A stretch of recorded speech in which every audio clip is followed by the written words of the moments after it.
Welcome back. I'm joined by Karen from the Woodstock Museum, and Karen is the museum curator and cultural manager. That is correct. Yes. Welcome to the show. Lovely to be here. So you're here to tell us about a new exhibit, Drawn to Directions. Yes. So this is looking at historic maps, mainly of Woodstock, but a little bit about the surrounding areas as well.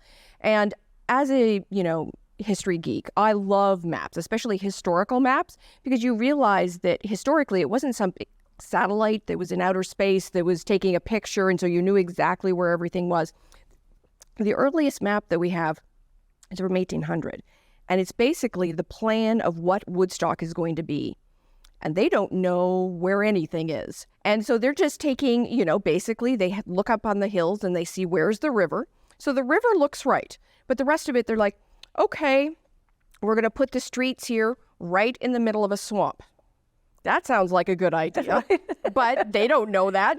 And so it's interesting of just looking at where they actually put things and how they thought that it was going to be right on Highway 2, which had been surveyed already, so this makes sense. But what's interesting to me is they had a section of land that they said was a reservation.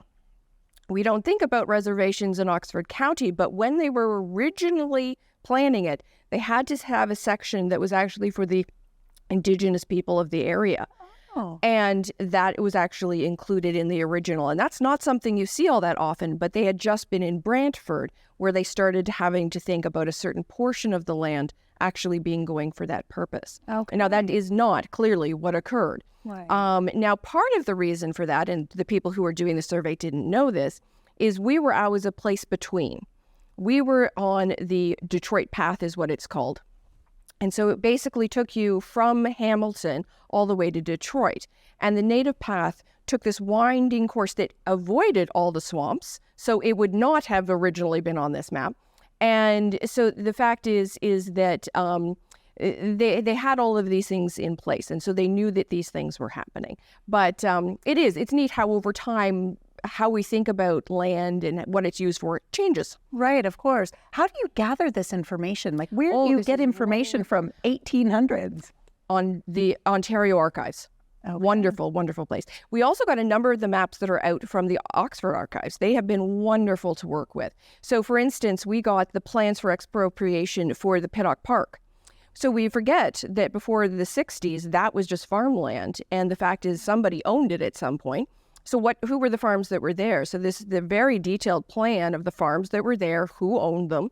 So you get a snapshot of what this area looked like before the dam was actually there, who actually owned the land. And it really changes how you think about the area that's around there. And just how much it's grown and how different it is. That's it. Because all of it was farmland. The city was nowhere near that area. On both sides of the river, you were dealing with farmland. Right. So, predominantly dairy farms. You got it. Right? And we are the dairy capital. Absolutely. And so when they came time to name some of the streets there, they actually used the names of the farmers you can see on that map. So it's neat. Okay. Yeah. So this exhibit that is at the museum, I understand there's quite a large, 6 by 7 foot.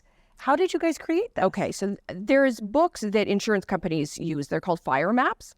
So what it is they started basically for the fire departments and the insurance companies to figure out what houses burn the easiest. Well, that would be wood houses. So they have different colors of every single house or property or building in the entire city that is put onto these maps one street at a time. And basically, they would add to them every year. And you were pink if you were brick, and you were yellow if you were wood. And they would change if you put an addition on. So there's all of these pages. We put them through the scanner and then stitched them all together. And so you have the whole map as it was completed in 1949.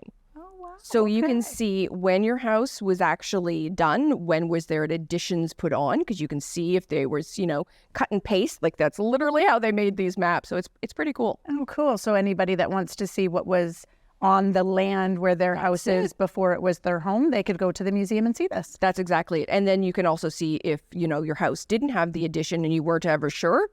Now you'll know. Okay. And how long is the exhibit open for? So the exhibit is up until the end of June. So June 29th is our last day. And we're also having a bit of, on the last PA day of the year, we're also having it, that's the theme. It's about how do you make a map? And then kids are going to get a chance to actually look at how some of the technology worked way back in the day. Okay, excellent. Any other events coming up? Well, there is. We're also going to be using this as the theme for our creative, pardon me, the, canvas. The creative canvas that they're going to be doing, and that's June the 8th. And so we're going to be looking again and doing heritage tours. So you get to see some of these houses and everything else that was actually on the fire map. So we're working with the transit department to actually, because a lot of people want to go on these tours, but you don't know what the weather's going to be like on June 8th. Right. This way, people will actually get to go on the bus and see all the heritage. So this will be a tie-in as well. Excellent. Is that the first time you guys are doing this Yes. with the city bus? Yeah, Okay. this is the first time.